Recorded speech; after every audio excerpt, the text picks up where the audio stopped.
We're down to the final two teams. With all roads leading to Super Bowl 58 in Las Vegas, we've teamed up with DraftKings, an official partner of the NFL. Right now, new customers can bet just $5 and get $200 in bonus bets instantly. Yes, instantly. Download the DraftKings app now.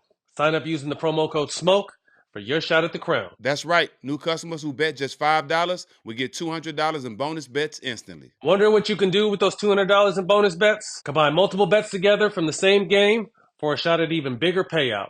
Download the DraftKings Sportsbook app now. New customers use promo code SMOKE.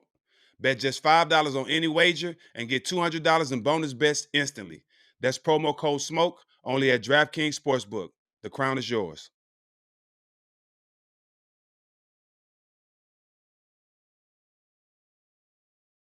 Welcome back, All the Smoke, New York City. Jack, it's cold as a motherfucker out here, Brian. Freezing. Had to put some extra lotion on to keep the ash away. Man, today we got a good one, man. One of the OGs in the game, someone I've always looked up to from afar. Man, Rod Strickland. Welcome to the show, bro. Appreciate you having me. Sir. Appreciate y'all having me. My guy. So For currently sure. head coach at LIU in Brooklyn. Yes. How did that come about and how's that been going? It was weird because it came kind of overnight.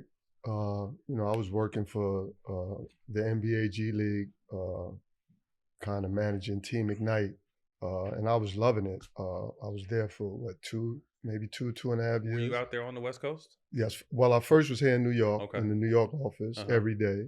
And then as the team transitioned to the West Coast, I went with them. And so I was there every day, but traveling, recruiting, just kind of running the program. And I just got a call out the blue. And it was kind of like, if LIU, would you be interested in Long Island University? And coaching had been in the back of my mind. But I went to the NBA office because I wanted to eventually go to a front office role. That was the idea of going there. And so, but once I got that opportunity, I kind of tried to work in like a 5-year period and kind of like, okay, where am I going to be in 5 years? And, I wasn't for sure if I was going to get that opportunity, as a GM. So I didn't know, how far that could take me. So I knew I had this opportunity for 5-6 years. So I said, let me go ahead and explore this opportunity. Had a conversation, sat down with the president, and I just kind of jumped on it. But I mean, it happened within like a week and a half period, right? So it was wild because when it happened, I got hired like July 1st. That's unprecedented. All the recruiting is gone, everything. Right. No one gets hired at that time. So I just kind of jumped in the fire. I hadn't been a head coach, but I said, I'm going to go for it. And so, I took the job. It was funny because I had to stand in front of these. Like I took the job, like I said, a week. We were talking about it, how we were going to bring it out. It actually got out earlier than we wanted it to get out. So then I had to get in front of it. So I had to go in front of these young kids that were already on the team with the coach. Like just one day, pop. Now I'm standing in front of them. I'm your new coach. Right. So that was weird and awkward for me, but probably more for those young guys. Right. So that was an experience. And then I had to jump in. I had to get a staff. And, I had to get on the ground running. But, it's a process. Yeah. Going from I'm like an executive in the NBA to like actually being a head coach. I was assistant coach in college, obviously, but I had never done that. And we know that next seat is a beast. Right. So, I had to undergo that process. I had a struggle first year.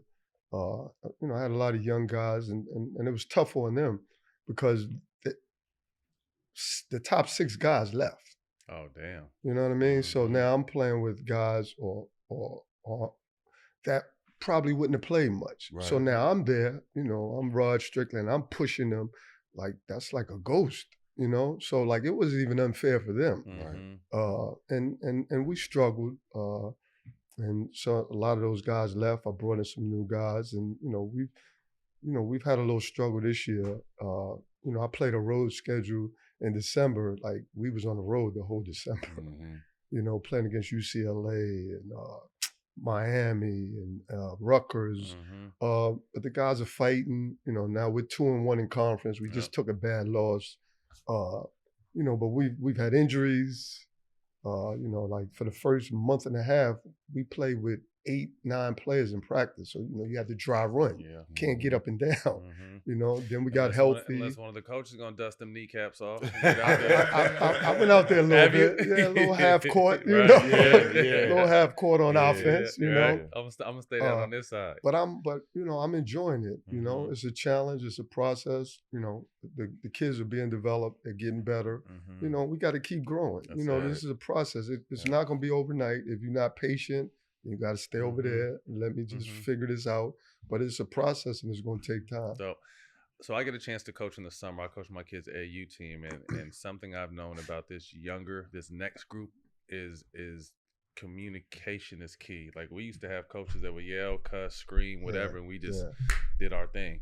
Yeah. These kids aren't like that. What is the biggest difference you feel like in the hoopers these days? I feel like they're highly skilled, but I feel like some of them, because it's so much one-on-one, they lack the IQ of the game. Like, if they don't have the ball in their hands, they have a hard time playing basketball. Yeah, so that's where I kind of confused, right? The skill and the IQ kind of got to go together. To be. You know what I mean? And I think, so I don't know what it is. I think it's kind of lacking the skill and the IQ because I think, so I'll say for me, like, I know when I was raised as a Gaucho, Dave McCollins was my AAU coach. And I know when I stepped on the court, I learned from day one that it wasn't about me, right? So I learned from day one. I'll never forget, if the big gets a rebound and he runs the floor, you better give him the ball, right? And there were just some things that were instilled in me that never made it about me. So I played with the Gauchos. I grew up from 10 to whatever years, and I was always one of the best. So I was first best, second best, whatever. But even when everyone felt I was the best, I never knew that, right? Because my coach never dealt with me like that, right? And if I didn't come perform, others performed. And then you had to take a seat back. So now you had to figure it out and come back and play. So me going up the ladder, I never thought I was the guy. I always was trying to figure it out. We give it too soon now, right? And then sometimes I don't think young people understand that you got to be able to make others better to be better. Right. And so we give them too much too soon and we tell them they're everything. And I've seen it, right? I've seen it as working with the G League, with Team Ignite, just going around and watching it. And I've been in college basketball, so I've seen it. And, I can tell it when I see it, when, you got the surroundings, you got the people around you, and everybody's kind of pumping you up. And they want it to be easy. They want to put you in the best situations and cater it to you. Well, you got to go through adversity. I went through adversity my whole basketball life. Period. Because I always kind of felt like I wasn't good enough. Now I got to prove myself. And so I kept growing. And I think sometimes we give it to these young kids too soon. Think about it. In 4th, 5th grade, they think they're pros. Yeah. Like, they'll tell you a pro. Now, just think about that from a young, immature mind. Like, you don't know no better, and you can get full of yourself easy. And the parents be getting full of the Kool-Aid too. Well, that makes it even worse. But we didn't have, I know my parents, my mother and father didn't come see me play till I was, I think, in 8th, 9th grade. And then they sporadically came. So even when I failed, I had to go back home and no one said anything to me. So I had to figure it out myself. So if I was embarrassed, I got to figure out, man, I don't want to be embarrassed no more. So let me go back out there. So it's a whole different agenda and mindset. And even adults, think about it. I know when I was coming up, the adults that we had that were teaching us, they were all about trying to show like how good they were. Like, I'm gonna show them I'm the best coach. But now you got all these other entities and it's a money thing. Yeah. So now the agenda and everything is just way different. Yeah, absolutely. Yeah. You spoke to 5-6 years, kind of your plan here. I mean, do you see yourself college, NBA, and if you do, is it coaching, is it management, or hey, still kind of figuring that out? I always feel like it's basketball. Period. Like, I love basketball, and I think I've had so much experiences. I think if you look at my resume, like, as a player, as a college coach, won a national title. I've been around the top players, whether it's Memphis, Kentucky, Team Ignite. Now I'm a coach now, so I feel like I'm geared to do anything in basketball just because of the experience and the knowledge and the experience for the most part. So I think I can touch anything. So I just want to keep being a part of basketball, to keep growing. I feel like I'm 57 years old, And I'm lucky because I'm still growing. Like I'm still having opportunities. That's not easy. Right. And I think I've set myself up, even through the adversity and everything, I've set myself up to have opportunities. And I don't even know if I knew I would have these opportunities. That speaks to the person you are, though. Yeah. I mean, we say that a lot too. You know, we wasn't the guys in the league similar to you that was all over the commercials, that was winning all the awards. But the people we are allowed us to be able to still get blessed and be in this space now. You know what I'm saying? So that says a lot about the person you are. Growing up. But I don't mean to cut you off, but you know what? I think people understand authenticity. Right. Right? Even if you mess up, even if things go, I think they know who my core is. Yeah. Regardless, you know? Mitchell Projects, the Bronx. 70s and 80s, watching Dr. J, Walt Frazier. What was that like growing up? Man, it was great. It was a fun time. Like, it was all about basketball. You know, when I stepped foot out of my apartment building, come downstairs, go through the park, and there's Mitchell Gym. And then there's a park there, park up the street. And it was all about basketball. And I walked in that gym, and my first NBA player sighting is Nate Tiny Archibald. He's in my gym with a little basket, his own basket on the side. You know, the little basket where you got to shoot it straight in. And that was his basket. So I get to walk in there and be inspired by that. And then I had older brothers, my brothers Byron and Steve. Like, I looked up to them. And even the older guys around the neighborhood, I wanted to be like them. You know, they were hooping and competitive. And then I had my guys that I grew up with. But everything was about basketball, right? It was nothing else. I didn't have to worry about, you know, I had a father who didn't play. So, but I looked up to my brothers and they were like hoopers. So that's what I aspired to be. We had Cameron on our show, and we was talking about, you know, the top 25 NY hoopers, point guards. And Sebastian Telfair had a lot to say. I can't wait to get him on the show. But I definitely have you in my top 5 point guards from New York. Talk about so much talent and all the stars that, you know, New York was able to produce. Yeah, well, see, I'm one of them, man. I respect New York so much, and I respect the b-ball aspect because I was raised in it, you know, on the playgrounds. And it ain't just about the pros. I mean, those street ballers and everything, those guys I had to play against every day, like, they challenged me. So I got my competitive edge because of that. So I look at the whole big picture of New York City. We've had a lot of great guards, and I just think we, you know, got to show some humility. You know what I mean? Like, I look at you, we had Lenny Wilkins, Bob Cousy, right? They're a little before me. I don't know a whole lot, but I know, you know. But I know we got Nate the Skate, who's top 50, top 75. So let's not forget that. You know what I mean? And then you got the great Pearl Washington, who I idolize and kind of pattern the in and out, the throwing the ball out in transition, the sliding around the defender. That's Pearl Washington. You know, and then you got, you know, obviously you got Action Jackson, Mark Jackson. You got Kenny Smith. You had guys named Kenny Hutchison and Ed Davender. You know, Boo Harvey came up with me. And then you walk into the Steph Marburys, and the Kenny Andersons, and the Skip Malou. Then I turn on the TV one day and watching Iowa State, and I see some Jamar Tinsley. Who is that? He's nice, right? You know. Then you got Kimber and Cole, you know, all these guys. And I hope I'm Shamgar. Yes. So, like, for me, man, like, I respect it because I've been inspired, whether it was someone before me or after me. I'll never forget when we were with the Knicks, and me and Mark Jackson, I think we had an exhibition game in Atlanta, and Kenny was playing. We were like little kids with Kenny Anderson, and he was a college kid, you know, watching, you know, he come out of practice, we talking. But, like, I get excited about that. Like, if I saw Steph or Kenny and them or Skip, like, I'm excited about it. I don't measure myself up to. And I'm sorry, Sebastian is in all that too. But I, you know, like, I could care less, right? I could care. The toughest guard when I look at it, to be, like, quite honest, stepping on the court, the toughest guard was Steph Marbury. Like, if you look at his resume, you know what I'm saying? Like, let's be honest. You know what I mean? But, you know, then you got Mark Jackson, who's like eyes behind his back. You know, Kenny Smith, a champion.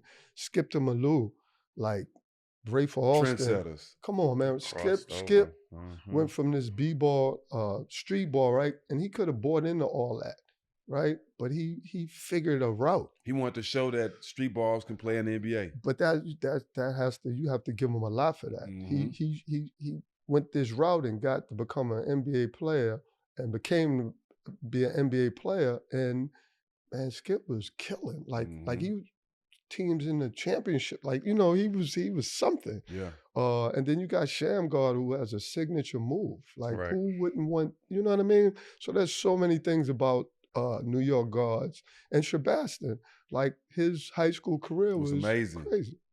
I just think young fella got a little survivor's remorse. And we all do. And I think he'll mature and understand that, sometimes you got to reflect and you got to figure out what you did wrong. Right. And why that happened to you. And I think in time, that'll happen for him. We all grow into that. You all grow into that. That's why when I listen to him, I'm not listening to who he's talking about. I'm listening to him and what he's saying. And listening to him, you can understand it's a little survivor's remorse. What does Gauchos mean to you? Everything. Jump-started everything for me because that was the first time that I go outside of New York City. And now I become, worldwide and worldly and see different things and play against different players. More importantly, and the Gauchos obviously big time important, but my coach of the Gauchos, Dave McCollins, he's the one because I'm coming from Mitchell Projects. We were the Mitchell Bullets. And he went to the Gauchos. I don't know the whole story, but he wound up coaching the Gauchos one night. And Lou D'Almeida gave him an opportunity to be a coach. And he told him he couldn't be a coach unless he takes us with him. So we were like the first generation of the young guys because the Gauchos had like junior and senior team. So he brought along this 10-year-old team, and then, the rest is history. But the Gauchos is a big part of my basketball history. Dave McCollins is probably more important because he taught me how to play basketball. I think a high percentage of NBA players got to experience Gauchos. Just like going to the Rucker. You got to play Rucker. You got to play Gauchos if you're a real hooper. You know what I'm saying? Especially in the summertime. Oak Hill Academy. I was honored to be able to go there for my senior year and become a McDonald's All-American. You were basically the trendsetter. Coach Smith, shout out to Coach Smith. He said everything changed when you showed up. And so for me and a lot of everybody else that came after you, we owe it to you because Oak Hill saved our life. If I wouldn't have went to Oak Hill my senior year, I'd have been dead in jail. I wouldn't have graduated high school. And I went there for 1 year just to get my life together. And that place does a lot for guys who have the opportunity to go far in basketball, but can't see too much from now. You know what I mean? And it gets you there and it keeps you focused. So I appreciate you for going down there and starting that for us to open them doors. But talk about Oak Hill and the experience you had and what was the decision in going down there? Because for me, I didn't want to go. Yeah. You know what I'm saying? No girls. Same here. Uniforms. I didn't know all that, but same here. Yeah, uniforms, all that. No tree. Like I wasn't going. Yeah. But I saw the bigger picture. Yeah, and that's when like Sebastian talk about culture. Like that's culture. You know what I'm saying? I think sometimes you got to look at when you start talking, it's a different way because like you said, from that, look at everyone who's gone to Oak Hill. Yeah. Sometimes I don't think I get enough credit for that. Right, exactly. You know what I mean? A lot of people don't know that. That's culture. But Oak Hill, I had just won a state championship with Truman High School, won the city and state, got MVP, made the last shot of the game to win it. And I was looking forward to going back to Truman. I had a backcourt mate named Arnold Bernard, who I swear, to this day, I talked to him. I said, that's one of my biggest regrets. I wanted to go back to Truman and play with him because I probably could have won another state championship. But my high school coach left, Steve Lapis. He got a assistant coaching job at Villanova. I think Villanova thought they were going to get me, Because guilty by association. Yeah, so he became the head coach there. And so this is the ironic part, and this is my pettiness, right? Because I hold grudges. So I was at Rice High School my freshman year. So going into my second year, I wanted to play varsity. So back then, you could play freshman, when you're ninth grade, freshman, 10th grade, varsity. That was Catholic high school rules. So I wanted to play varsity in my 10th year, and they wouldn't let me. So they moved me up one day because I told them I was going to leave. Went up there, played well. Then the next day, they basically said I couldn't do it. So I transferred to Truman for my sophomore year, and then I was there for my junior year. So now as I'm leaving, the head coach who was at Rice gets the job at Truman. So now I'm like, I don't want to play for him. Fucking with you. You know? So it was funny because I had to convince my moms, because Steve Lapis told me about Oak Hill. And my mother, you know, she don't know nothing about that. I'm from the Bronx. She ain't trying to send me way out to Virginia. So I was up like all night. Like, Ma, I gotta go. I gotta go. And then she said, okay, let's go talk to the coach. So we went to Truman and spoke to the head coach, and he was kind of arrogant. Right? So I was like, perfect. And when we got out of there, she was like, do what you gotta do. You know? And I went to Oak Hill Academy, just got on the plane, went to Oak Hill, never forget, got off the plane, straight to the gym, and went to work. How did that process happen though? Like to connect with Oak Hill? That's the Steve Lapis. He knew. Like he knew I don't Steve know. Smith. You know, when you're young, you don't know all the. So I'm sure there's more story to it. They need to do an Oak Hill story one day, but I'm sure there's more to it. But you know, I just know I was headed to Oak Hill. Yeah. Mine was my AAU coach, Josh Passner. They had to connect with Steve Smith. Yeah. But mine's similar. I won the state championship. Yeah. Junior year, wanted to go back, but it wouldn't have benefited me at all. But the funny thing, you know, Coach Smith wasn't the head coach when I was there. He was the assistant coach, Larry Davis. Larry Davis, okay. And I couldn't stand him. Yeah. So I'll never forget. Like you can ask Coach Smith this. Coach Smith was my head coach because I wouldn't listen to him. Larry, So Coach would have to like tell Rod, like, I mean, it was seriously like that. I didn't like him at all. Coach Smith is the guy, though. That's my guy. If it wasn't for him, I wouldn't survive. Can you tell him to run this play, not that play? Yeah. Not this play. Yeah, no, it was, yeah. Yeah, Coach Smith is the guy. It makes sense why he took over and had so much success. Give me your Oak Hill starting five, all-time starting five. That's tough. That's super tough. That's tough. You know, that's tough. I'm not even putting me in it. That's tough. But don't do it then. All right, I'm gonna put me in. You got to, because it's four names that have to be on the list. Right. Well, it's Carmelo, it's Durant. I'll put myself, but it's hard after that because I got to think now. Like I don't know. You got to give me some name. I can't like think. I know those three right away. And I love Rondo. Like I'm the biggest Rondo fan ever. You only can go Rondo, or to me at Oak Hill, Ron Mercer. Ooh. They was crazy at Oak Hill. So and then I don't know, Stack played well there Stackhouse too. was good. But that's hard. That's like talking about New York. You know what I mean? Too many. And I hate getting into that because I forget guys and I'm like, you know what I mean? Guys. So many. It's just so many. I put myself like 7 to 8. Yeah. I'm real with myself. Yeah. You know what I'm saying? I put myself like 7 to 8. Come off the bench? Really? Yeah, I come off the bench. Yeah. I thought you to put yourself in the top 5. Nah, because you got to look. It's just heat. Two of those teams went undefeated. Yeah. At Oak Hill. And that was Curtis Staples and Junior Burrow and them. Mm. They went undefeated. Ooh, you know what I'm saying? So I'm going like that too. They had a lot of success at Oak Hill. But you talking about players though? We talking individually. Yeah. DePaul made the Sweet 16 twice, 2-time All-American.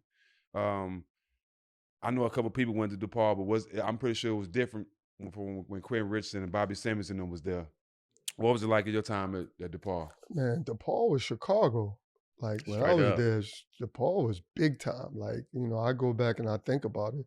Like we could rival with the Bulls. Like, you know, DePaul was it. I don't think people remember that.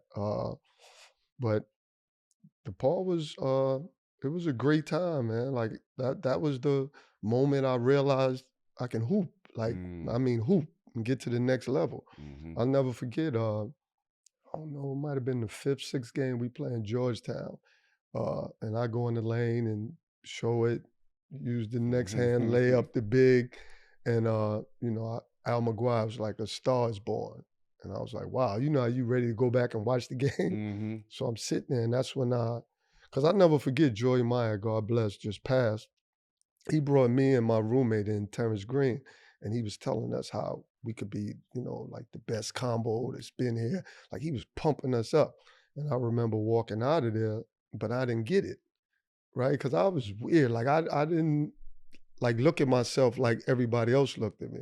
And so when he said that, I still felt I had work to do. Mm-hmm. But then when I heard Al McGuire say that, then I was like, okay, you know, let's do it.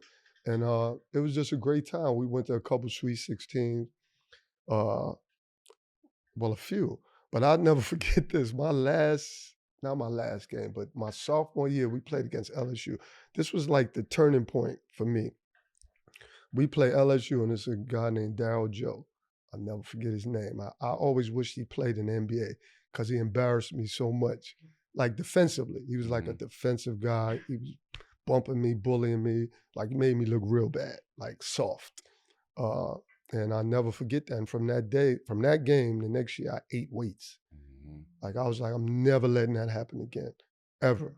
But I wanted to play against him again so bad. Like to this day, like that's like the one thing, because it was on national TV. He walked out of there, talked shit in papers, and all that. But that was that moment, you know what I mean? Mm-hmm. So DePaul was special. Can you pump a basketball? I can. I don't know, but I can. Yeah. Well, reason why I'm asking because I'm thinking you have to with all that ball control. Yeah. Well, no, it wasn't that. Like, it's so funny, man. I watched so much was Dr. J. Mm-hmm. Like I was the biggest. It was Dr. J and Magic. If they played against each other, I was Dr. J. Mm-hmm. Other than that, I'm Magic Johnson.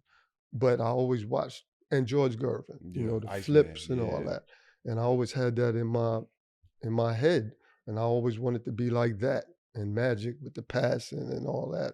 So I kind of just studied those guys. And then, back then, right, you don't have trainers that are telling you what to do, how to move, like what foot to move. You didn't have that. So your imagination.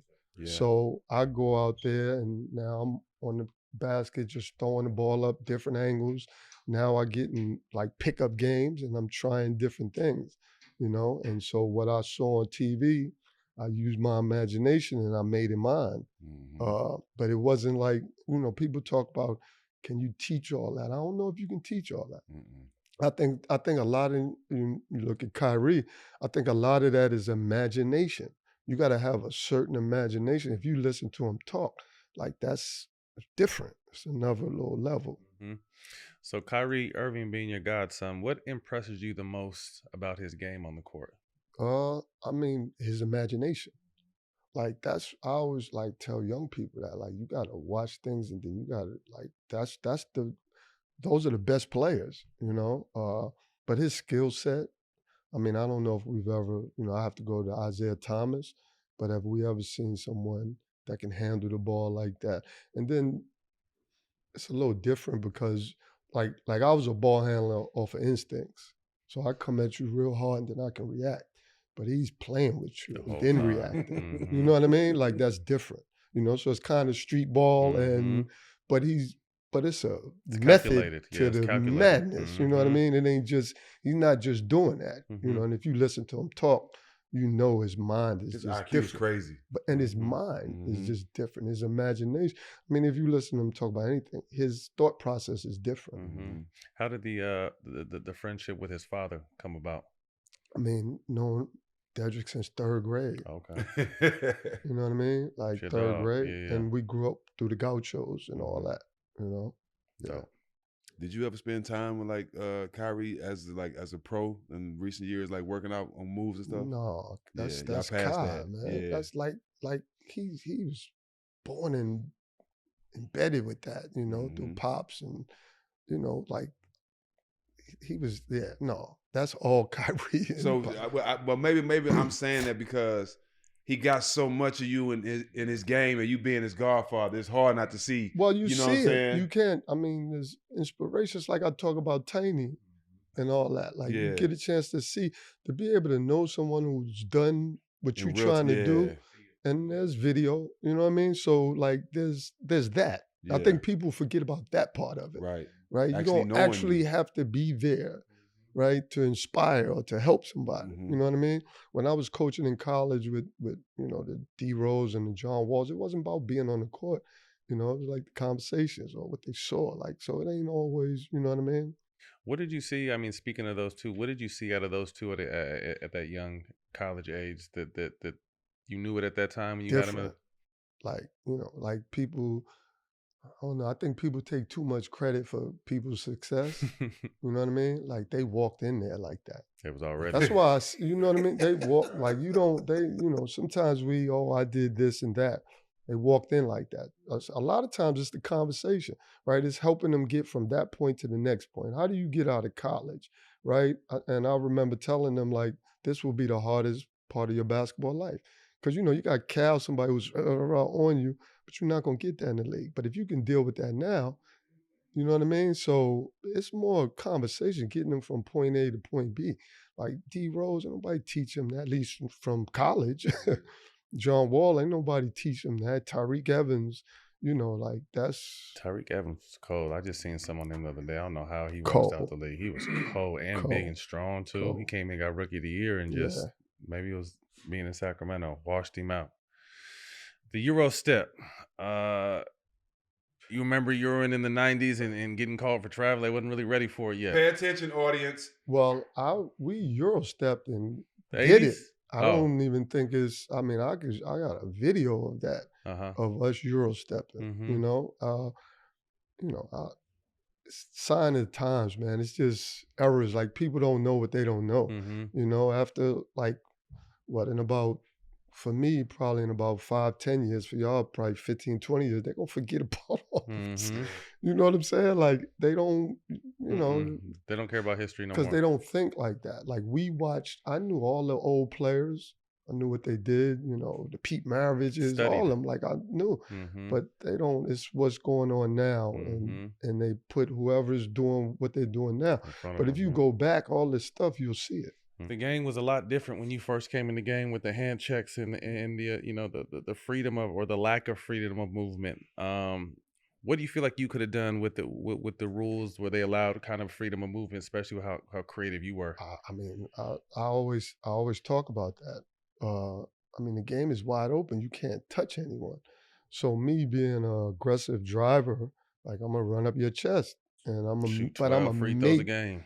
But I'm going to make baskets with the contact because that's what I've grown to be.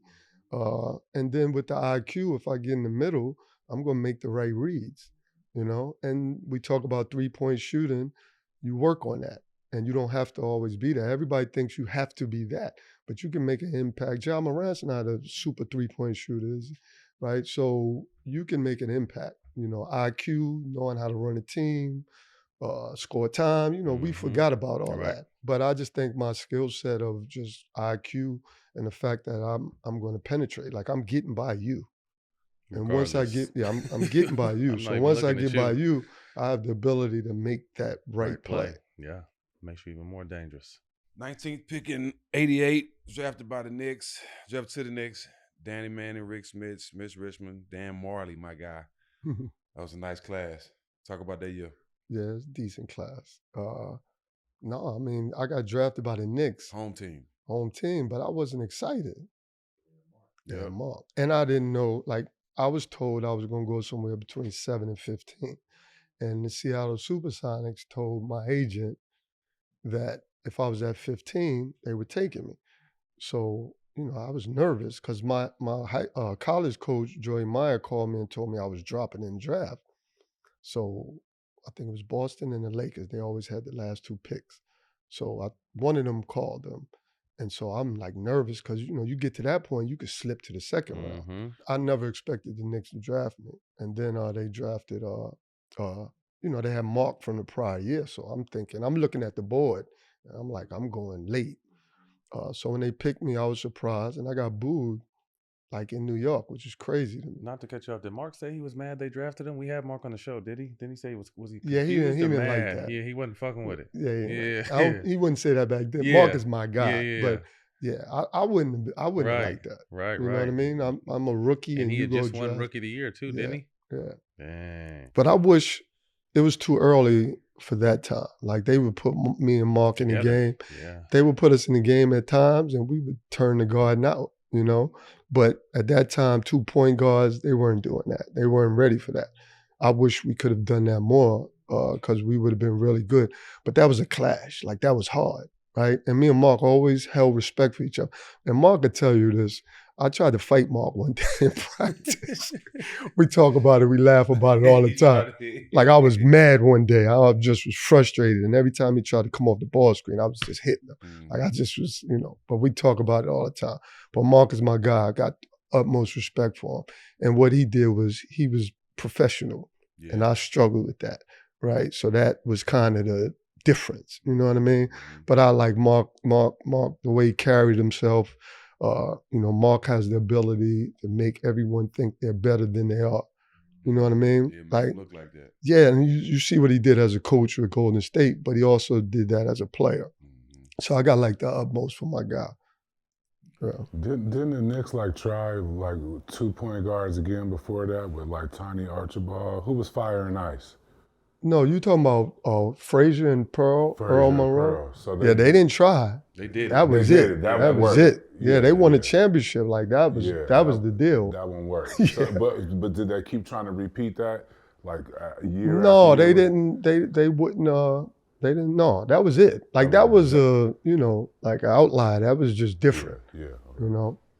And I think Clyde was about 6'4". Frazier was. I think he was somewhere around there, which makes it a little different.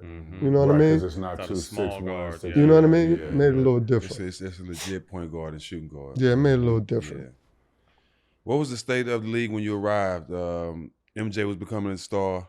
Commercial flights, people smoking Newports on the plane while y'all flying. No, you date me too much. I ain't gonna let you do that. You know what though? Hey, they used to have the little flip ashtray. You know what? You might be right. There might have been some residue in that. You might be right, Stack. My bad. There might be some residue in that. Yeah, 88. You know why? You might be right. Yeah, look, let me say why I think it's going on, OG. Because when we was flying in Indiana to road games, Donnie Walsh was in the back of the plane. Yes. All right, the whole team on the plane, squares in the air. So I'll take that back. You might be right. Now, I'm gonna tell you why you're right. So when I first got in the league, there was beers in the locker room. So we would grab a 6-pack and go in the shower after the game. You know what I mean? So you go on the plane. You go on the plane. Or, if it's after the game, if we're in New York, go 6-pack and go out. Yeah. And I think Doug West had a car accident. And they shut all that down. Or DUI or something. Yeah. And then they shut that down, which rightfully Smart. so. Yeah. But, on the plane and everything at that time. You're right, though. You're right. Yeah, cigarettes. Because I know we got a little of that residue, so I know. Yeah. Remember they had the little flip thing on the arm. You could flip the little. I was like, this is sick. Can you imagine smoking weed on this bitch? I don't know about that. I ain't gonna take that one, man. Not me. I don't know. Hip hop. Your name's been mentioned in a lot of different songs. I'm sing you or not sing you. Read you a couple lyrics. Guaranteed to make a jump like Rod Strickland. I'm not a rapper, bro. Wu-Tang. Straight to the hole like Rod Strickland. It was taking a toll. DMX, rest in peace. My man Kelly Moon from Garvin, Rod Strickland, Wu-Tang. And the plot is thickening on a point like Rod Strickland, Onyx. As a hooper, it's the ultimate, they mirror each other. Hooping and music mirror each other. So what was it like when you started getting shout outs it's crazy. From some of these rappers? If you really go look at it, it's a lot of them. Mm-hmm. Yeah, that was just a few. It's a lot. And when I understood that, I was like, wow, that's big time. Mm-hmm. And then the ultimate one is, the Wu-Tang, ending the song, that's forever. And that's a big time song. So definitely honored, blessed, and all that to, the Wu-Tang. And then one of the greatest songs, With Your Name. Are you related to the street star? The street baller Strickland? No, John Strickland, God bless. Yeah, he was. Yeah, he was nice. He was funny as I don't know what too, but nah, he was nice. Yes, he was. IQ. Yeah, exactly. IQ. Exactly. Traded from New York to San Antonio 2 years in. I had my own experience, but I know it was different. What was your experience like in San Antonio with David Robinson and Larry Brown? How can I say that? Because I got to take a lot of heat on that. They're different. Dave Sean were kind of the upstanding individuals, and I probably was the wild child, you know. I know that very well. Yeah. But like, we had a really good team. We were off to a really good start, and then I got into an incident and broke my hand, and that kind of was the downfall. Mm-hmm. You know, I think everything was kind of going downhill from there. But I enjoyed, you know, like, again, there's things, if you can go back, right? Like, I could have made more of that situation and opportunity, but I guess just wasn't mature enough for that. But playing with Dave Robinson was ridiculous, right? Because you guard whoever, if they get by you, they got a problem, you know? So, and then we were fast paced, getting the ball up and down. So it was, as a basketball on the court, it was great. But, you know, it got sour quickly. Yeah. Bob Bass was there. He couldn't stand me. I couldn't stand him. And, you know, things just went the other way. You reflecting out real quick, Jack, before we got on camera, and then obviously now, and obviously if you could change things, when did you kind of look in the mirror and realize that some of the issues were because of you? Was it post-career, during career, Definitely dark time? post-career. Post-career? Definitely post-career. Because I was a hooper, right? And I always knew I can get on the court and hoop. So sometimes that was like an excuse or a scapegoat, and that kind of hurt me. Because whatever happened on the outside, I always felt I was good enough that as soon as I get on the court, I'm going to shut y'all up, you know? And that was like a gift and a curse. And then I always tell people, like, your habits from when you're young to old, like, they carry with you, right? So I was one of those guys, like, when we were playing as youngsters, my friends had to come get me out the apartment to come to the game, or I was oversleeping, or, you know, I was in high school, I was late, right? I was Truman High School, and, you know, I'll say this now, like, I go to school at 12 in the afternoon. You know what I mean? Only like, on game days. I just had these super bad habits, right? So people think once you get some money or you become a pro, like, you're supposed to automatically learn how to be professional. Those. I didn't know how to be professional, but I knew how to hoop. And so that hurt my career. You know, even, I mean, I think I could have been a 3, 4, 5-time All-Star. But I think because of those habits and the way people looked at me, coaches, the league, like, that hampered. Like we talked about, I made All-NBA second team, led the league in assists. So that means you're telling me I was top 10 in the league, but I wasn't an All-Star. So, but that, you know, it's like looking back and understanding, like, I feel I should have been that, but I feel I could have been that if I would have done it like I should have done it. So that's the survivor's remorse, like we talk about. So, yeah. San Antonio was great for me. I played with David Robinson's last year, so I can imagine what you've seen at a young Dave. I played with him the last year, and he still was able to help us win the championship. So that was an experience for me, but I understand the culture shock of it. I was the same guy you was. Yeah. I didn't know how to be a professional. Yeah. Around a whole bunch of people that's doing stuff right and I want to do it my way. Yes. You know what I mean? So, but I can say I learned how to be a professional there. If I didn't have those 2 years in San Antonio, I don't think I would have lasted 14 years. Right. Yeah. Game 7 turnover versus Portland. Tie game. In overtime, he tried to go behind the head. They got him rubbing the shit. You see, he's like, God damn it. That changed my whole posture, right? Take us back to that moment. Wow. That moment was crazy. Because it, like, if I break it down, like, we could have beat them, and then we would have been playing the Suns, I think it was, and we were kind of dominating the Suns that year. You know, KJ was a beast, but again, you had David Robinson back there. So that was a big time play. And it was getting caught up in the moment, right? In New York. Like, you know, I was one of them, and I just got caught up, you know? And so, and I knew this because I got, you know, they killed me about that. But then there's some people who tried to give me grace, and I couldn't even take the grace because I'm like, that's on me. Because I'm point guard. If you don't get the ball to the man, that's on you. Like, I've always believed that. And I know Sean Elliott likes to veer out for the shot. Yeah. Right? But I also know he can go in, but I know he likes to do that. So I get the ball and I remember spinning or turning and seeing him, and my instincts is you go to the basket. But that wasn't the moment to turn your back and make a play. You know what I'm saying? Yeah. So as soon as it left my hand, it felt awkward. Right? So the bad part about it was they stole it, they go down, and I made a foul, a breakaway, and my last foul. So they get shots, the ball, and I'm out the game. I can't even redeem myself.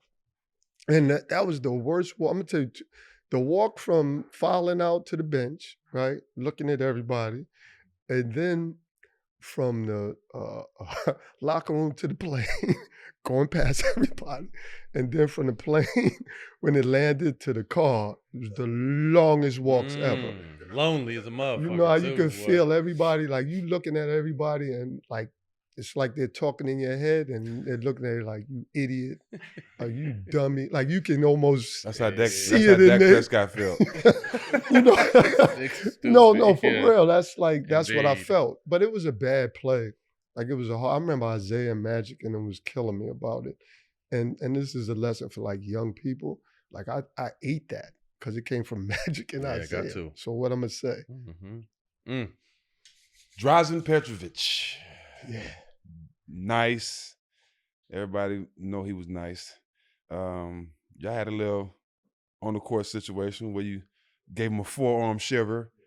That's what they want to say it now. Can you explain what actually happened that day? I was hot. Like, he was frying you? No, because I wasn't guarding him, but he was doing little stuff. Like he was talking, but then, that little bumps. Yeah. And I just was like, one bump too many. And one too many. No, because I think he scored or whatever. But I mean, if you watch the play, he blatantly just, bumped me. And that whole time after that going down court, I had nothing on my mind.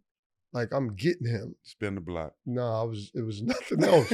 I was going straight. You could say I was straight to him. Back then that's how it was. Yeah, it was cool. And back then though, it was different though, because you had to always, like those little things, if you didn't take care of them, you were in trouble. Yeah. Right? That was just the league back then, yeah. Right?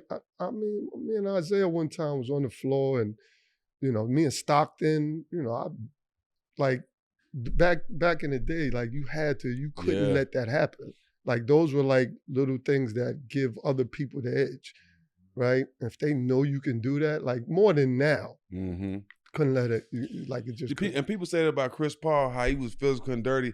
All the point guards, John Stockton, all the point guards was like that, physical and played like that, try to get that edge. And I used to say dirty, but I don't even now that I'm like, Stockton was doing what he needed to do. You have to be great. To have an edge. Like even Isaiah, and I know he doesn't like to take the bad boy image, but Isaiah was tough. Yeah. No joke. And fight ready, and you had to be ready to, you had to match that. Yeah. Or that was their advantage. Like that's, like I look at, like Isaiah, and I had him on, I was doing a podcast at one time, and I was talking to him, and like, I was like, embrace the bad boy image, right? Mm-hmm. Because y'all were able to intimidate people. That ain't got nothing to do with y'all. That's them. Mm-hmm. If they let you do that, like, okay, fine. Like, you know what I'm saying? Like, who were some of the matchups you enjoyed during your run? I don't know about enjoy it, but like, I don't know about enjoy it. Yeah, like, you had some of your tough ones, Tim Hardaway, Texas you had KJ, you had GP, you had Stockton. You had guys like Nick Van Exel who can embarrass you. You had Mahmoud. Like, there's so many. I hate to Sam could get hot. Mark is so interesting because Mark and Stockton could be the dudes that had like 10 and 10 and dominate you and you don't even know it. You know what I mean? I know I'm missing some guys, but those are, then you had the younger guys coming in like the AIs and the Steps and all them, but they kind of on that other side of it. But it was a lot. It was a lot of guys. It was a lot of guys. So after San Antonio, you head to Portland, some turnover there. What was the Pacific Northwest like for you? It was good. I enjoyed it. But I think I came in on the back end of, that championship run. I came in that next year. And like, we had a hell of a lineup to start the season. I was coming off the bench. They signed me and told me, I was coming off the bench. So, but off the bench, it was me, Mario Eli, Mark Bryant, and I want to say Cliff Robinson. And they had their regular starting five. So who was the starting five at that time? So it was TP, Clyde, Jerome Kersey, Duckworth. I might be missing somebody. Williams? Buck Williams. Buck Williams. There you go. Yeah, how can I forget Buck? Yeah. I'm tripping. My bad, Buck. So that was a hell of a 9. And then Clyde got hurt early because I think we started out like 6-0 or something like that, and Clyde got hurt, and that just changed the dynamic. Clyde Drexler, and so then Clyde left. He went to Houston, but I enjoyed Portland. I enjoyed Portland. We made the playoffs, didn't really go that far, but I enjoyed it. How good was Clyde Drexler? Ridiculous with one hand. Didn't go left right. at all. Yeah. Went right the whole game. Yeah, but I think they underestimate his IQ. His passing, and even because he was a great post-up guard too, just sealing guys and angles, and he was like, I think as great as he was, I don't think people really understand his IQ. I liked Clyde a lot. Washington Wizards with the young C. Webb and Juwan Howard. What was that like?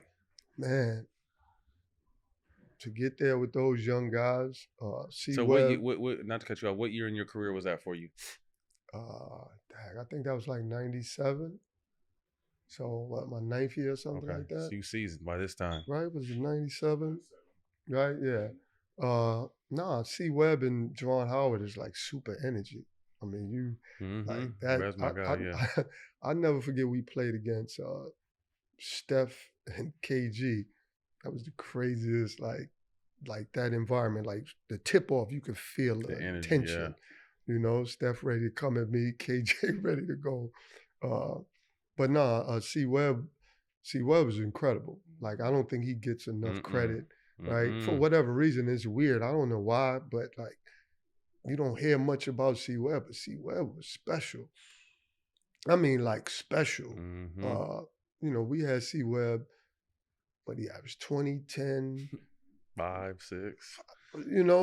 Steals, blocks, like he did everything. Passed the ball too, man. Yeah, and it became noticeable when we got rid of him or when they traded him, right? Because now, you done cut off the head. We run ball screens, throw the ball anywhere. Catch that thing, yeah. And then he had the growl, and he just had the intensity, and, Jay Howard the same way. But we didn't stick together long enough. Wes Unseld was the GM, a little old school. Couldn't really understand the mishaps or what have you. It's funny now because I look at the league now, and it's more of a players' league now. Oh, absolutely. Right? So back then, it was like rule with the strong hand. Yeah, and really didn't understand how to maneuver with younger generation, younger guys. But the DC one is like, I wish we could have stayed together longer. That was young. Was Ben Wallace there yet, or he came after? Ben Wallace was there. Ben Wallace was a rookie. So Ben Wallace walks in the gym. We were practicing at Bowie State. That's where we practiced at when I first got to the Wizards or the Bullets. So it was damn sure some residue and if y'all was practicing that stuff. We were practicing at Bowie State. So it was funny. It was like the preseason and we just playing pickup.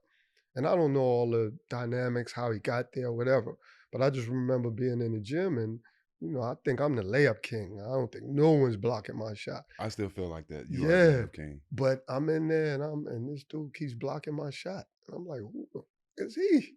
And it was Ben Wallace. And the funny thing is, throughout my career, like he used to do that to me. Like when he was with the Pistons. Like it's like he timed me.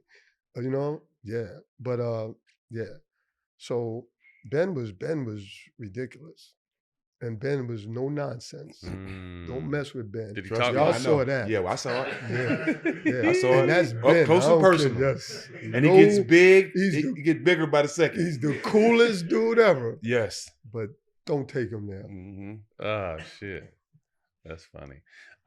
Thoughts recently, and it warmed my heart to see the Fab Five back together. Man, how important is that for the Love culture, for basketball, for Michigan to stop bullshitting? Like, what did you think when you saw that? No, I love it. I love it because I know those guys. Right. You know what I mean? So to have them all back together, like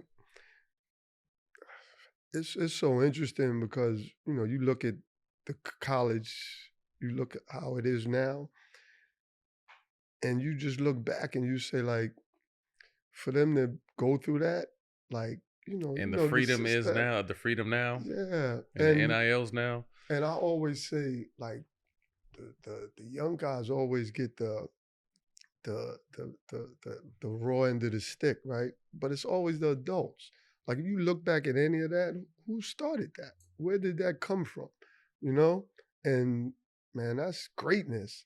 How do you like ban greatness for basically what adults did? Not understanding. How that banner not up? Like, yeah. That's crazy. Yeah. I mean, they changed. I mean, now we talk about culture again. Right. That's culture. Strong like they culture. changed. They had a whole like revolution. Mhm. Like, That don't happen if Jawan not coach. yeah. Right. They could have been brought them back. Oh, that yeah, don't okay. happen if Jawan's not coach that's at the for time. sure. You know what I'm saying? Absolutely not. You know who fostered a lot of that shit was Harbaugh. Jim Harbaugh. Yeah. That's Oh, dope. was he? He the one who went to Webb and was like, I'm going to get you back on this campus. Yeah. You got to come through the football Yeah. team. Because he was at the games. Yep. Yeah. No, Yeah. I love seeing that because Yeah. Jay Howard and Webb, Jimmy obviously. and Ray all Jimmy, together, man. Ray, My all, guys. man, they deserve that. I came out with all them guys. Yeah, we they came out with all them Oh, guys. did you They really? deserve that 97. more. Okay. 97. That and then some, you're right. Yeah. 97. Yeah.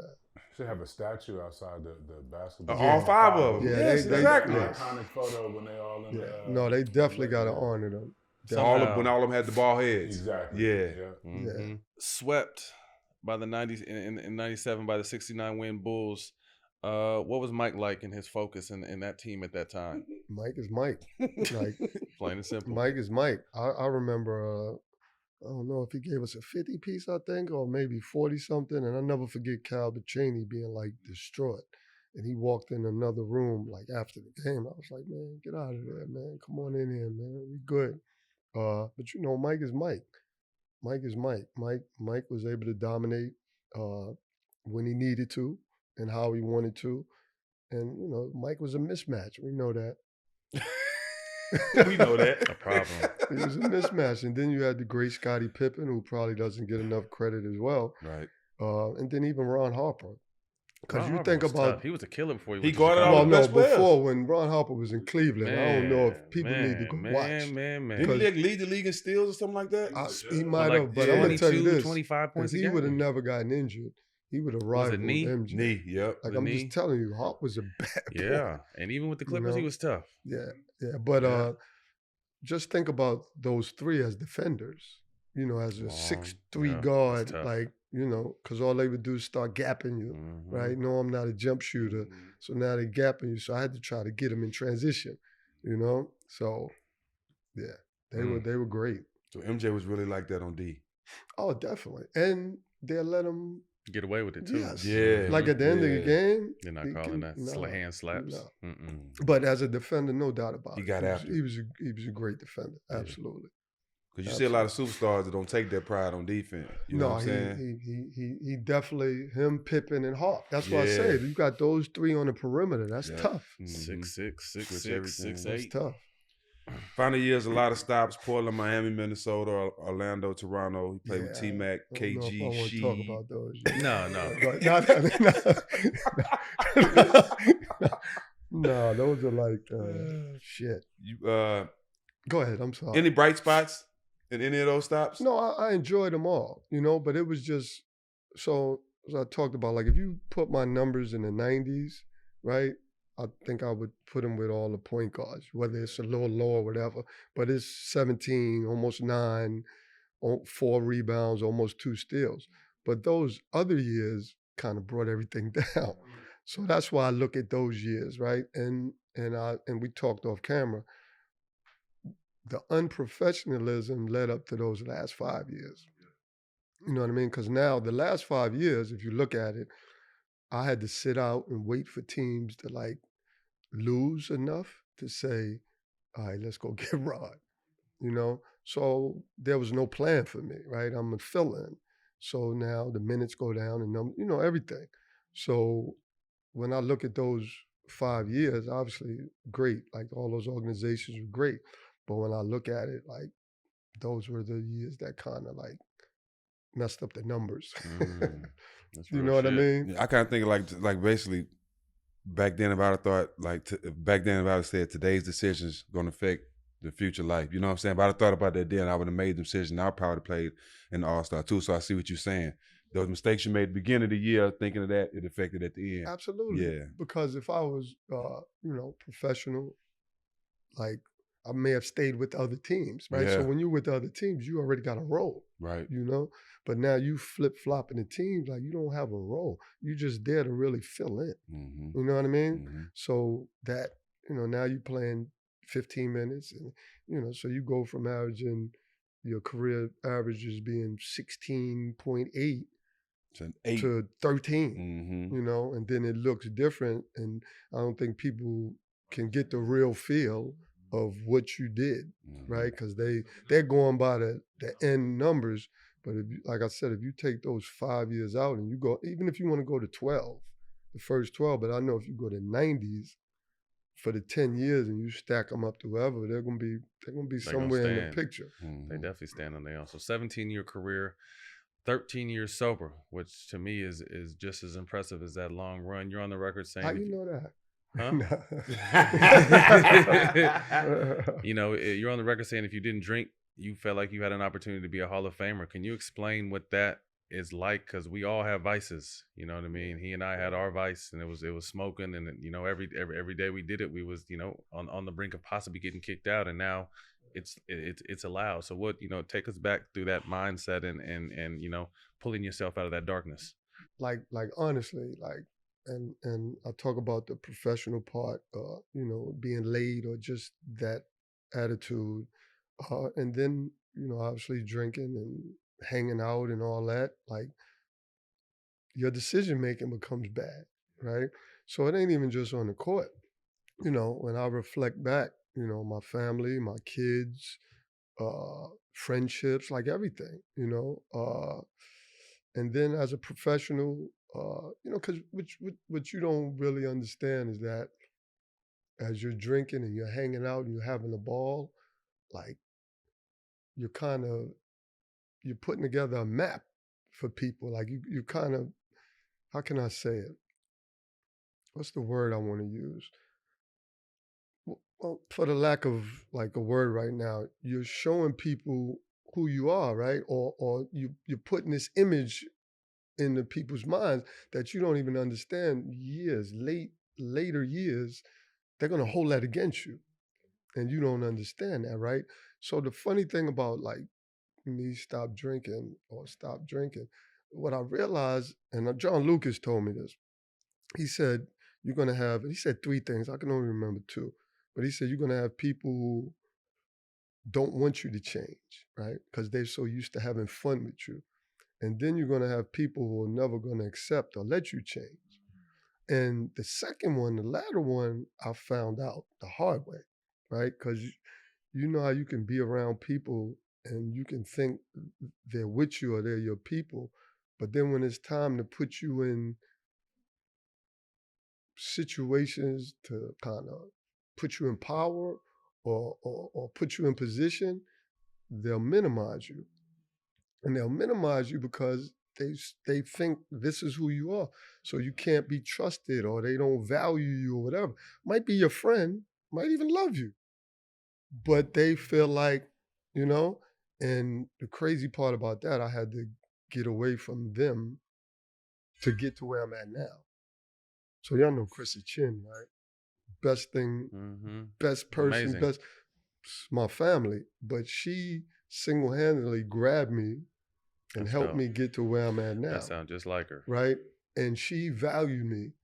And she put me around people because she knew who I really was, right? Where they think I'm the rod or whatever they think I am, she knew who I was. And she knew I had more up here than you think.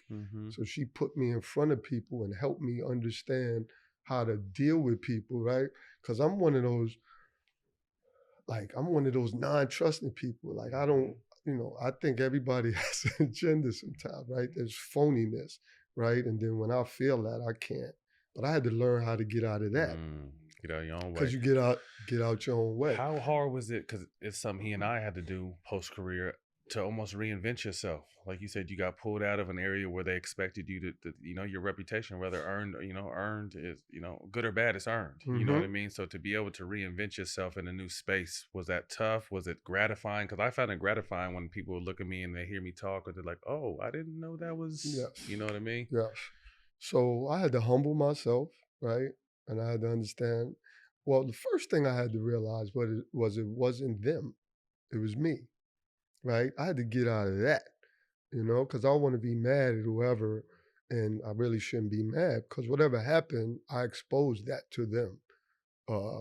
So once I got past that, and then again, Chrissa believing in me and understanding that I'm probably smarter or, not like they think I am, and to put me around people so that they can see me. But then I had to open up.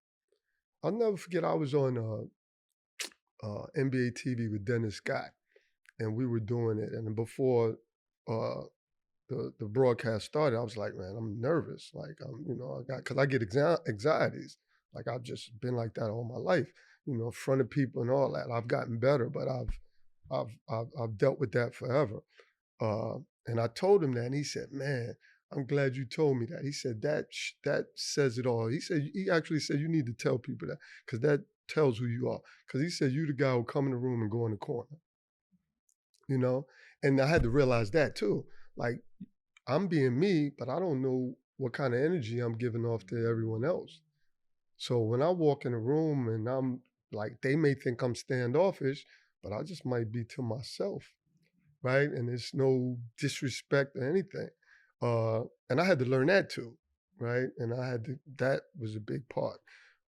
But still being myself, because I don't like who I don't like, and I don't want to be around. I'm one of them, like, I feel like, that we always talk about, like, and I get people like, you got to be professional, so shake his hand, if you don't, even if you don't like him. But I'm one of them that, no, I think it's good that if I don't like you, let's just walk past each other. Fuck like, let's not shit. play that game. You know what I mean? For the fake shit. So I'm going to tell you a funny story. I don't know if it's funny, but me telling you who I am, I never forget, I'm with Team Ignite, and we're at the Golden State Warriors arena with the G League team. We playing in Santa Cruz? No, we're at their arena. Oh. We're actually playing in their arena for one game. Oh, okay. Right? It was like our last game. What's the Golden State owner name? Goober? Lacob. So I'll never forget this. Him and what's my guy from Duke? Mike Dunleavy. They're walking, right? And this is against probably what I would normally do, but they walk in, we're in the stadium, but I'm in their stadium. So we're walking past, and I feel like it's almost like I say hello. So I'll never forget shaking Joe Lake. How you doing? I'm Rod Strickland. Man, dude grabbed my hand and almost moved it away and was like, I know who you are. I said, God damn, that's why I don't do it. That's why, you know what I mean? But I never forget that. I never forget that. On just some bad energy? Some bad energy. Really? Like, I'm like, if you only knew, right? Yeah. Like I'm telling you, yeah, I know who you are, and walk away. Past you? I'm like, that. Was you a GM or something with one of them teams?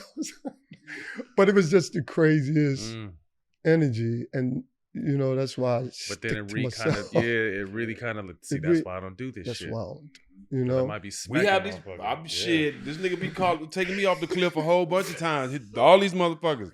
I'll be ready to. But it was the craziest thing. Like, it was the craziest thing, and I'm like, like man to man, if you was like, wow, that's interesting. Nah, that is crazy. Who is Rod outside of coaching in basketball? Because we've talked about a lot of basketball. Cool Who are breeze. you outside? Yeah, man. Like, I'm simple, man. I try to stay in my lane, stay out the way. I got my guys. I kind of stick to the I don't know. I don't know, man. I stick to myself. I try to as far as this coaching, I'm trying to become the best coach I can be, trying to improve this program. But then outside of that, man, I'm probably just walking my lane. Like, I don't even know it's not much to it. I think I've done so much in the past. Like, I'm real chill. I'm particular where I'm at, the places I'm in. Because again, just like what I just told you, like, I never want to be in an environment that, like, I'm not really welcoming. Like, I want to be in spaces that, people kind of applaud you, appreciate you, rather than you just there to be there. I even social media, I tried to dib and dab with that, but that's a rough one for me. That shit's crazy. They be saying, it's just too much. Give you your credit. You take on the role as being the OG sometimes, because there's been some conversation that you reach out to me that you can help me with that we didn't have. So, whatever role you play in life is beneficial to a lot of people. No, I appreciate that. But you also know it's people who been through shit and experienced and looked in that mirror and understand their flaws in the past and not still blaming everyone else. To me, not to pat us on it, but we have the best advice because we've been there at the highest level, and we know we fucked money off, and we know we fucked situations off and did a lot of shit. But now it's just like, when people look at the way I talk to my sons or coach the kids, because those are like my family, and they're just like, wow.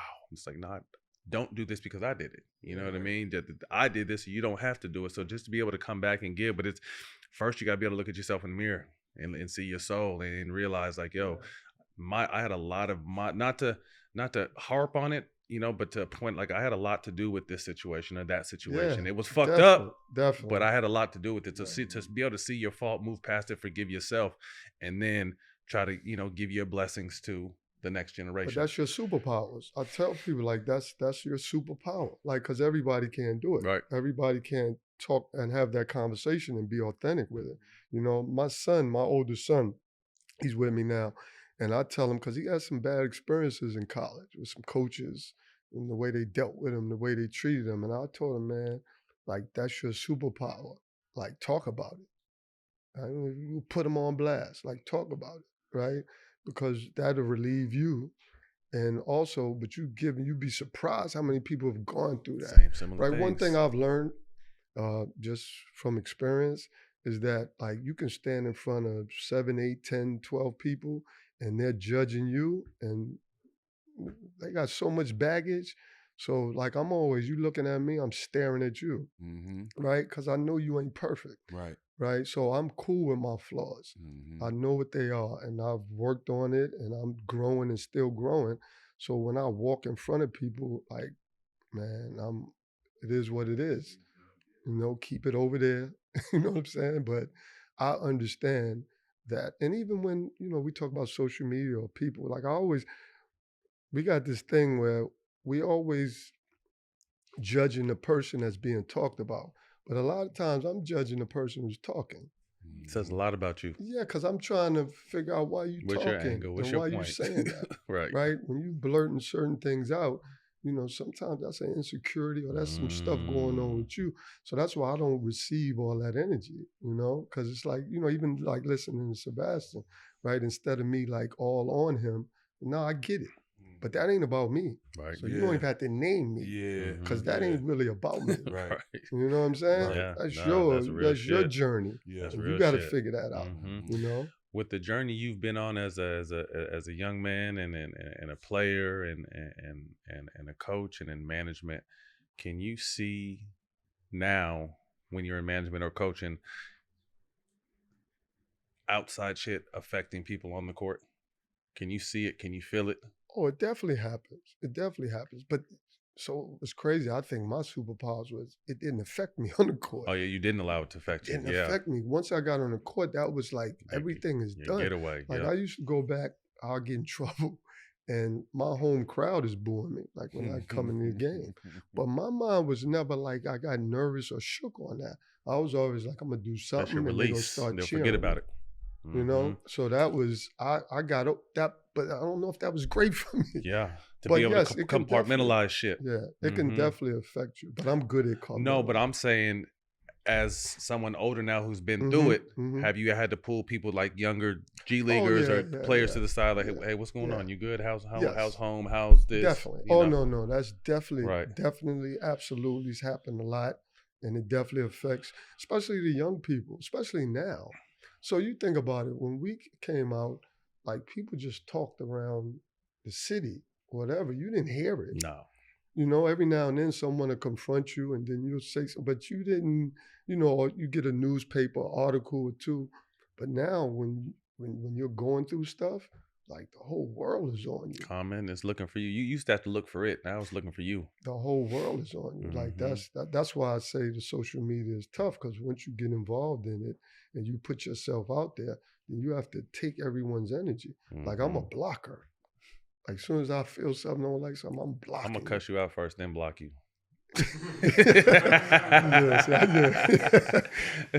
So I'm gonna bullshit with you a couple days and joke on you and tell you about your life for a couple days, then block you. Make you feel stupid, then block you. I'm gonna spend some time with you though. That's a lot. You said you would spend some time. State of the point guard. I feel like the days of true point guarding, whether, you know, making your team better is how you make yourself better. I kind of feel like, you know, we're in a straight scoring point guard mode. I mean, I think, you know, there's a handful of guys that still, you know, throw them passes around. CP's kind of a last of a dying breed. But what are your thoughts on just the point guard and how it's, I don't know if you want to call it evolved or just maybe changed? It's changed. And I think like Rondo and CP were the last of that. But it's just changed. The game has changed, right? Everybody's shooting 3-pointers. So you have to be you know, you can't, man, I don't even know if you can get a look if you can't shoot a 3. So that's not even the point guard, but that's across the board. That's now. Across the board. Yeah. But even as a guard, everybody's looking at shooting percentages, and so that's what's dominating. You know, the Kyries, the Stephs. You know, even John Morant to me is a PG, but he's still a scorer. You know, but the game changes. Like it'll circle back. Like I even think like eventually the bigs will come back. I think you know, this game evolves. It's a copycat league. So if Denver wins a couple championships, you got to find someone with a big front line. Now you got to go back to big front lines. And I miss the days of where different teams did different things. Oh yeah. You know, now everything is just cookie cutter. You can see it in your sleep. Yeah, it is what it is. You got a chance to play against Mike, play a little bit against Kobe. You know, obviously LeBron is having his run. How do you look at, you know, I'm not asking you to rank, but how do you look at when you think greatest player to ever do it? Like what comes to mind for you? I guess domination, right? And when you talk about those three, you know, in my opinion, you know, Mike is the most dominant, you know, 6 championships, sat out 2 years, could have been 8. You know what I mean? To be able to win 3, then sit out and say I'm coming back and win 3 more. 3 more. Then I don't think people understand this, and I don't know if this is like a good thing, but like I listen to people talk about Mike sometimes, and it kind of, I don't know, makes me uncomfortable the way they talk about him, right? Because I almost feel like people were scared of Mike. Right, I know, but I'm not saying that. I don't want this to come off the wrong way. I'm kind of probably giving him credit for that. Right. You know what I mean? Like he was able to put fear in people. I seen Ron Artest do it. You know what I'm saying? Like that says a lot, right? You know, Kobe and LeBron, obviously, people know who they are and respect them and everything. But like the way people talk about Mike. You know what I mean? Like Cam said, to me, that says a horror story. To me, that says a lot. Mike coming. You know what I mean? He said, oh, hey, yo. Yeah. But, you know, Kobe's greatness, you know, he was a reflection of, he's a mirror of MJ, you know? And then LeBron, you have to give him something different because he was different. He became a combination of Jordan and Kobe and Magic. And then his size, athleticism. So, like, I don't know, you have to, like, there's so many different characteristics. That's why whoever you feel is. But, like, I look at MJ and I just look at the domination. And because I was in his era, I know the impact he made, the chills he gave people, which is crazy, but but like if you say LeBron's had the best career. If you just go numbers wise, I say that all the time. Jordan is a better player, but Bron had a better career. If you go numbers wise, it's ridiculous. Yeah. So, and then you got that little dude Steph. Right, he right in that conversation. It's like he builds a case every year, and he revolutionized, changed the game. Like that's when you change the game from grassroots. That's to why the Kobe NBA. is the mirror of MJ. So I always go to MJ. Yeah. And then LeBron is a different being. MJ is a different being, and Steph is a different. Like they are different. They changed. They changed things. Steph and AI did the same thing basically for the game. Yeah. They changed AI it. a little different though. AI a little different. AI changed the culture, and obviously he was a great player. But I think Steph and AI is different because Steph now has young people shooting 3-pointers in the 4th grade. From grassroots and he's changed the game to what it is now. Mm-hmm. That's different, in my opinion. Yeah, That's different. Yeah. No, it's crazy from a standpoint. Like when I work my boys out, like we start in the paint, get your touch, get your feel. That's how we all used to start. But now kids are starting. They put their shoes on and start shooting shots from half court. Like this, like Steph really changed just the outlook of basketball and how it's played. And just want to like Magic change. Like you got to give these guys different. The game changers. That's why I think Magic should be in this conversation. Definitely. No one ever saw a definitely 6'9" point guard. That's just never happened. I got 4 Lakers in my top 5. So do I. Dude, let's talk about our top 5. So I'm gonna go you for who's your top 5? I'll go first. Okay, Jordan, Kobe, Bron, Shaq, Tim Duncan. Excuse me, Magic, Tim Duncan. So no Shaq. No Shaq. Who you got? Shaq Rob? is 5B. I have MJ, Magic, Bird, Bird, LeBron. Then if I got to put a big, I'm going King. Can't go wrong. Cold. Can't go wrong. Scene was so cold. That's why I say Tim With and Shaq. respect to Jabbar, but I always like to talk in terms of like what I really witnessed, That's why I picked him. Yeah. Because I see firsthand. Mine is what? MJ, and then you could put 2 or 3, whoever you want. Cole, Bron, Magic, and Shaq. So I got 4 Lakers in mine too. So we got the same one besides Tim and Shaq. Yeah, I ain't mad at that. Man, quick hitters, we appreciate your time today. First thing to come to mind, let us know. One piece of advice you would give young hoopers. Study the game, understand the game, know that the game is over sooner than you think. Take full advantage of the opportunities, be graceful, be humble. I call it kind of cocky humble, but you got to believe in yourself, but you also got to be humble enough to intake information. Got to play the game. Yeah. There's a game to be played. You had a childhood crush? Pam Grier. Ooh, Pammy! Sheba, baby. Classic. Oh, man. Pam Grier. Damn, Pam. Pam Grier.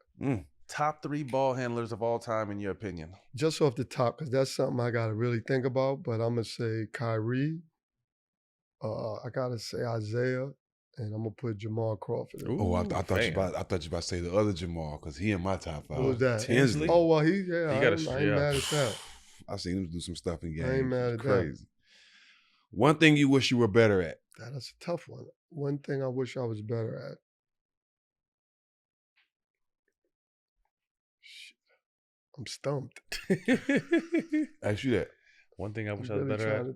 Let him think for a second. One thing I wish I was better at is expressing my feelings. That's counseling right there, y'all. It's counseling. That's counseling. That's communication, expressing my feelings. Maybe that communication. I don't know. That's a tough one. I don't know. What about you? Helping people understand me. Helping people understand you. I got to get better at helping people understand me. If that makes sense. It doesn't, but I hear you. You see what I said? But it makes sense. That's why I said it doesn't make sense. Because I'm so misunderstood. This nigga said making people. I'm so misunderstood. That's why I said that, because I knew it didn't make sense. That was my disclaimer. Oh, shit. One album or song to play over your career highlights. Anything Jay-Z. Anything Hove. Anything Jay-Z. I did it my way. What's that? Yeah. I did it my way. Best food in New York, or best like a duck off spot. Oh no! Right now, I'll just say Brooklyn Chop House. What's that? What kind of food is that? Steakhouse. Steakhouse. Yeah. Fire. Yeah. We might have to put that on the company credit card. It's downtown and they're both downtown. We need to put that. One is lower. But we have to put that on the all the smoke production card. We have to try that out. One guest you can see on All the Smoke. Who would it be? But you have to help us get your answer on the show. So basically, it's got to be. I'm tired of answering this question because motherfuckers ain't been filling they void. But that's what I'm about to tell you. I'm gonna have a hard time because I don't mess with a bunch of people. Straight up. So I don't fuck with nobody. So this question might not apply to me. Yeah, that's hard. But somebody I'd like to see on here. Krista Chin. Krista Chin. Because she got stories. No, Krista Chin. That's a good call, Jack. No, that's a great She raised call. all of us. Straight up. No, that's a super call. Yeah. Krista Chin. Yeah, she's dope. Krista Chin. She probably love it too, to be honest with you. Yeah. Because I think she does so much and she gets if you know, you know. If you Right. know, you You know know. what I mean? Yeah, like, know, who is you that know. little lady? She's everywhere. But like the heart of the guys, like I said, the heart of the NBA, if you ask any one of us about Krista Chin, we all light up. Yes. We all speak highly about Yes. her. She's like everybody's mom. Yeah. Yes. Period. Well, Rob, man, we appreciate your time. Again, always been a big fan, and getting a chance to kind of peel back some layers was dope, man. No, so thank you for appreciate your time. guys And having me, man. good luck OG. the rest All of the respect season, to man. y'all. Definitely. Definitely. That's a wrap. All the Smoke. You can catch us on All the Smoke Production YouTube. Is that where we at now? Ooh, that's Our own shit. Yeah. We'll catch y'all next week, man.